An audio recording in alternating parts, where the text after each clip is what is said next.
அனைவருக்கும் அன்பு மிகுந்த வணக்கம்.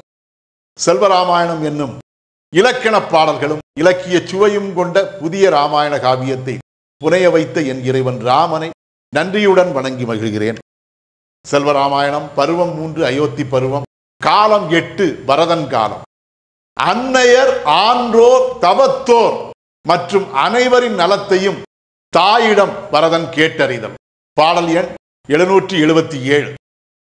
அன்னையரும் சுகமோ நல் ஆன்றோரின் அகம் சுகமோ, தன்னிகரே இல்லா நற்றவத்தோரின் தவம் சுகமோ, கன்னியர்க்கும் காளையர்க்கும் கவிஞருக்கும் மிகும் சுகம் செய், பொன்னிகர்த்த இந்நாட்டின் புதல்வரெல்லாம் சுகம்தானோ.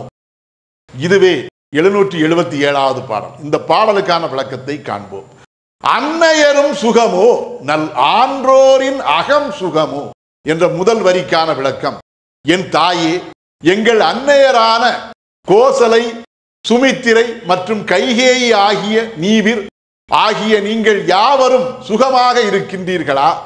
தாம் கொண்ட அறிவு, அனுபவம் மற்றும் நற்பண்புகளால் அனைவருக்கும் நல்ல வழிகாட்டியாக திகழக்கூடிய ஆன்றோர் என்னும் சான்றோர் கொண்ட உள்ளம் யாவும் நலமாக இருக்கிறதா?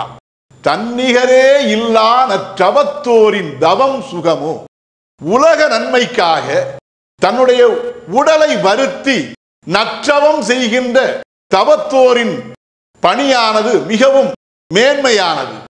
அத்தகைய தவத்தோர் செய்கின்ற தவம் யாவும் நமது நாட்டிலே நலமுடன் நடைபெற்று வருகின்றனவா?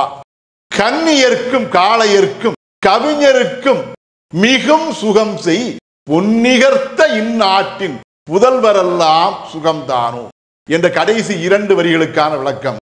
நம்முடைய நாட்டில் கன்னியர் என்கிற இளம் பெண்களும் காளையர் என்கிற இளம் ஆண்களும் மற்றும் அனைத்து தரப்பினரும் மகிழ்ச்சியுடன் சுகமாக வாழும் வகையிலே சமூக கட்டமைப்பை ஏற்படுத்தி, இங்கே வாழுகின்ற கவிஞர்களும் கூட கருத்து சுதந்திரத்துடன் தம்முடைய கருத்துக்களை சுதந்திரமாக பாடும் வகையிலே இந்த நாட்டிலே கருத்து சுதந்திர அமைப்பையும் சமூக பாதுகாப்பு சுதந்திரத்தையும் கொடுத்து இந்த நாட்டை மகிழ்ச்சியுடன் அமைத்திருக்கக்கூடிய இந்த நாட்டிலே வாழுகின்ற பொன்னுக்கு நிகரான உள்ளத்தை கொண்ட இந்த நாட்டினுடைய புதல்வர்கள் யாவரும் நலமாக இருக்கின்றனரா என்று பரதன் தன்னுடைய தாயாகிய கைகேயி இடத்திலே கேட்டான்.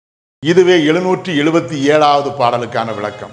செல்வராமாயணத்தின் 778வது பாடல் மற்றும் அதன் விளக்கம் ஆகியவற்றை அடுத்த பகுதியில் காண்போம். இறையருளால் அடியேன் இயற்றிய நல்லதோர் கவிதை இலக்கியத்தையே செல்வராமாயண காவியமாக உங்கள் முன் தொடர்ந்து வழங்கி வருகிறேன். உங்கள் அன்பையும் ஆதரவையும் தொடர்ந்து தந்து இந்த புதிய ராமாயண காவியம் அனைவரையும் சென்றடைய வைக்குமாறு உங்களை அன்போடு கேட்டுக்கொள்கிறேன். அனைவருக்கும் நன்றி. வணக்கம்.